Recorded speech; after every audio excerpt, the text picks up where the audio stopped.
అంటారు అసలు ఈ కూటమి ప్రభుత్వం వచ్చి సంవత్సరంన్నర అవుతుంది. గతంలో జగన్ గారు ఉన్నప్పుడు ఎలా ఉందంటారు? ఈ చంద్రబాబు గారు. జగన్ గారు ఉండేటప్పుడు అసలు అందరూ ఈ ఆంధ్రప్రదేశే కాదు ఈ స్టేట్ మొత్తం చాలా సస్యశ్యామలంగా ఉంది.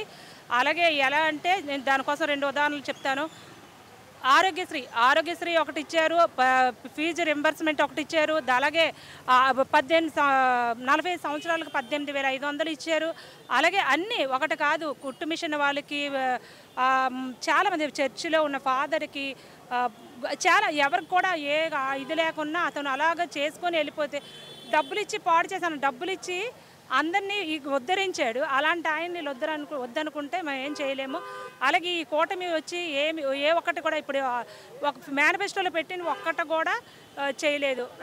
ఉచితంగా ఆర్టీసీ ప్రయాణం ప్రతి ఒక్కరు కూడా ఆహ్లాదంగా ఉన్నారు. లేదు, దానికోసం స్పెసిఫిక్గా చెప్పాలి. ఆ బస్సులో అయితే ఒకసారి మీరు ఆ బస్సు చూస్తే కొట్టుకొని చేస్తున్నారు. జనం ఎక్కుతున్నారు, జిత్తులు పీక్కుంటున్నారు. అది కూడా ఆధార్ లేకపోతే పంపిస్తాం, ఆధార్ ఉంటేనే, అది ఫోన్లో ఉంటే అవ్వదు, అది ఉంటే అవ్వదు, ఇది ఉంటే అవ్వదు. ఆ బస్సులో కూడా చాలా ఇబ్బందికరంగా ఉంది.